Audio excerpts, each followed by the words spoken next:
السلام علیکم ورحمۃ اللہ وبرکاتہ۔ بسم اللہ الرحمن الرحیم۔ سامعین و ناظرین حضرات، اللہ تعالیٰ جل جلالہ کا لاکھ احسان ہے کہ اللہ تعالیٰ جل جلالہ نے ہمیں اس نبی مکرم صلی اللہ علیہ وآلہ وسلم کی امت میں پیدا فرمایا جن کو اللہ تعالیٰ جل جلالہ نے کامل اکمل دین عطا فرمایا۔ حضور صلی اللہ علیہ وآلہ وسلم کی شریعت کامل شریعت ہے، اور اللہ تعالیٰ جل جلالہ نے ارشاد فرمایا قرآن حکیم میں کہ میرے محبوب مکرم صلی اللہ علیہ وآلہ وسلم آپ ان لوگوں کو بتلا دیجئے کہ اگر تم یہ چاہتے ہو کہ تم اللہ تبارک و تعالیٰ جل جلالہ کے محبوب بندے بن جاؤ تو پھر جناب نبی کریم صلی اللہ علیہ وآلہ وسلم کی اتباع کرو۔ الغرض، حضور صلی اللہ علیہ وآلہ وسلم نے اپنی امت کو پیدائش سے لے کر وفات تک جتنے بھی مسائل پیش آنے والے ہیں تمام کے تمام سکھلائے اور بتلائے۔ اسی طرح میاں بیوی کے مکمل حقوق جناب نبی کریم صلی اللہ علیہ وآلہ وسلم نے ارشاد فرمائے، اور حضور صلی اللہ علیہ وآلہ وسلم نے شریعت کا ہر مسئلہ واضح اور کھول کر بیان فرما دیا۔ ان مسائل میں سے آج ہم ایک مسئلے پر بات کریں گے جس مسئلے کو سمجھنا عموماً حیا کے خلاف سمجھا جاتا ہے، حالانکہ یہ حیا کے خلاف نہیں ہے بلکہ اس مسئلہ کو سمجھنا بھی ضروری ہے۔ آج ہم اس مسئلہ کو بیان کریں گے کہ میاں بیوی شادی کی پہلی رات کن امور کو سنت کے مطابق سر انجام دیں۔ جب شوہر بیوی کے پاس جائے تو سب سے پہلے سلام کرے اور کچھ دیر اس کو مانوس کرنے کے لیے بات چیت کرے اور آداب وغیرہ بتائے۔ پھر اس کے بعد اس کی پیشانی کے بالوں پر ہاتھ رکھ کر یہ دعا پڑھے: اللہم انی اسألک خیرہا وخیر ما جبلتہا علیہ واعوذ بک من شرہا وشر ما جبلتہا علیہ۔ یہ بھی آداب میں داخل ہے کہ اولاً وضو کرے، پھر 2 رکعت نماز صلاۃ الحاجہ پڑھ کر خیر و برکت، توافق و محبت اور پاکیزگی کے ساتھ دوام اور بقا نیز اولاد صالح کے حصول کی دعا کرے۔ یہ دعا پڑھنا زیادہ بہتر ہے: اللہم بارک لی فی اہلی وبارک لہم فی، اللہم ارزقنی منہم وارزقہم منی، اللہم اجمع بیننا ما جمعت الی خیر وفرق بیننا اذا فرقت الی خیر۔ اس کے بعد بیوی کے پاس بیٹھ کر اس کو مانوس کرے۔ پہلی ملاقات بڑے نیک جذبات اور اچھی تمناؤں کے ساتھ ہونی چاہیے، اور زوجین اس نعمت کے حصول پر رب تعالی جل جلالہ کا جتنا شکر کریں کم ہے۔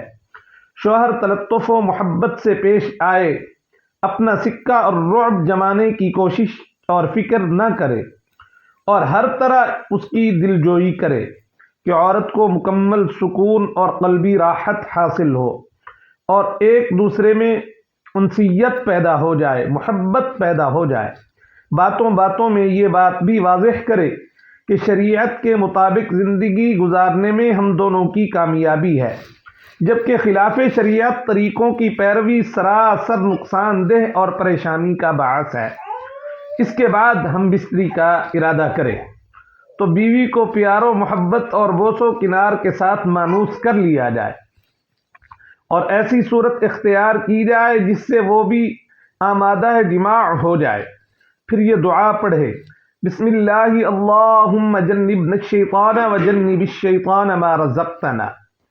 جماع میں حتی الامکان ستر اور پردہ ہونا چاہیے، بالکل ننگا ہونا اچھا نہیں، بلکہ بقدر ضرورت ستر کھولنا چاہیے، اور باقی بدن پر کپڑا وغیرہ ڈال لیا جائے۔ جماع کے موقع پر قبلہ رخ نہ ہونا چاہیے کہ اس میں احترام قبلہ کا لحاظ ہے۔ جماع کا ایک طریقہ جو اشارتاً قرآن کریم میں مذکور ہے، چنانچہ ارشاد باری تعالی ہے: فلما تغشاها حملت حملا خفیفا، یعنی جب مرد نے عورت کو ڈھانپ لیا تو اسے ہلکا سا حمل رہ گیا۔ جماع میں عورت پیٹھ کے بل یعنی چت لیٹے، نیچے رہے اور اپنی ٹانگوں کو پھیلائے ہوئے ہو، اور مرد اس کے اوپر اس طرح لیٹے کہ دونوں کے عضو خاص ایک دوسرے کے مقابل ہو جائیں۔ اور دوسرا طریقہ جس کے متعلق حدیث پاک میں ارشاد ہے، جناب رسول اللہ صلی اللہ علیہ وآلہ وسلم نے یہ طریقہ بتلایا ہے، یعنی مرد جب اپنی بیوی کی شرمگاہ کے چاروں اطراف درمیان میں بیٹھ جائے پھر اس کو مشقت کے اندر ڈالے۔ عورت کے دو سرین اور دو ران ہیں اور اس کے درمیان بیٹھنا اس طرح کا ہو کہ عورت لیٹی ہو اور مرد اس کی ٹانگوں کو خم کر کے اس طرح اوپر کرے کہ اس کی رانیں پیٹ سے لگی رہیں۔ اب شوہر دو زانو ہو کر مجامعت کرے اور اس دوران میاں بیوی کا ایک دوسرے کے بدن کو چھونا اور چومنا بلا شبہ درست ہے۔ شرعاً اس مسئلے میں کوئی حرج نہیں۔ پھر جب ہم بستری کر کے فارغ ہو جائے تو یہ دعا پڑھے، اللہم لا تجعل للشیطان فیما رزقتنا نصیبا۔ اس کے بعد استنجا اور وضو کرے، پھر سونا چاہیے، اس سے پاکیزگی حاصل ہو جائے گی۔ اور صبح ہوتے ہی نماز فجر سے پہلے غسل کر کے مرد مسجد کی طرف نماز کے لیے چلا جائے اور عورت اپنے گھر کے اندر ہی نماز ادا کرے۔ یہ سنت طریقہ ہے جو آج ہم نے اس ویڈیو کے اندر بیان کیا ہے۔ اب اس کے بعد ہم غسل کا مسنون طریقہ اس میں بیان کرتے ہیں۔ غسل کا مسنون طریقہ یہ ہے کہ جو شخص غسل کرنا چاہتا ہے اس کو چاہیے کہ کوئی کپڑا تہبند وغیرہ باندھ کر نہائے، اور اگر ننگا نہائے تو ایسی جگہ نہائے جہاں کسی نامحرم کی نظر نہ پہنچ سکے۔ عورت کو اور ہر ننگا نہانے والے کو بیٹھ کر نہانا چاہیے، اور ننگا نہانے والا قبلہ کی طرف منہ نہ کر کے نہائے۔ سب سے پہلے دونوں ہاتھ کلائی تک 3 مرتبہ دھوئے، پھر استنجا کرے، یعنی پیشاب پخانہ کے مقام کو دھوئے۔ خواہ استنجا کی جگہ پر نجاست ہو یا نہ ہو، استنجا کرنا چاہیے، اور بدن پر جہاں جہاں نجاست حقیقی لگی ہوئی ہو اس کو بھی دھو ڈالے۔ پھر کلی غرارہ کرے اور ناک میں پانی ڈالے اور اس میں مبالغہ کرے، یعنی کہ 3 مرتبہ یہ عمل کرے۔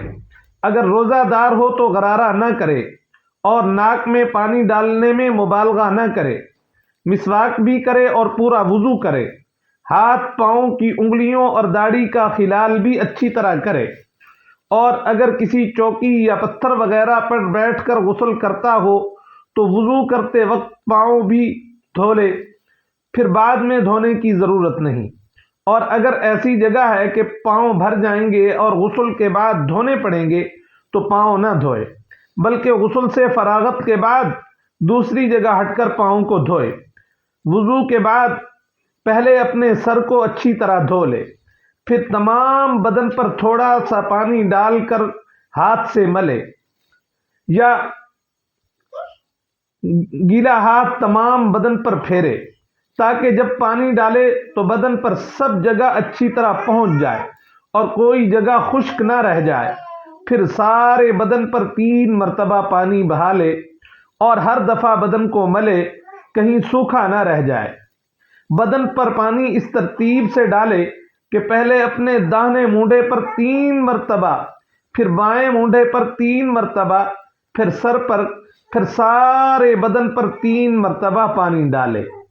اور اصح اور ظاہر روایت اور حدیث کے موافق یہ ہے کہ پہلے سر پر 3 مرتبہ پانی ڈالے، پھر دائیں کندھے پر 3 مرتبہ، پھر بائیں کندھے پر 3 مرتبہ پانی ڈالے۔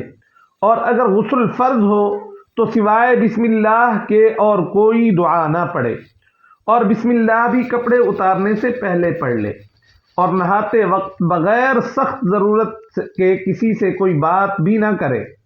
غسل کے بعد چاہے تو اپنے جسم کو کسی کپڑے سے پونچھ لے اور نہانے کے فوراً بعد کپڑے پہن لے، اور اب بلا وجہ سطر کو کھلا نہ رکھے۔ اللہ تعالی جل جلالہ ہمیں جناب نبی کریم صلی اللہ علیہ وآلہ وسلم کی سیرت سنت کے مطابق زندگی گزارنے کی توفیق عطا فرمائے، آمین۔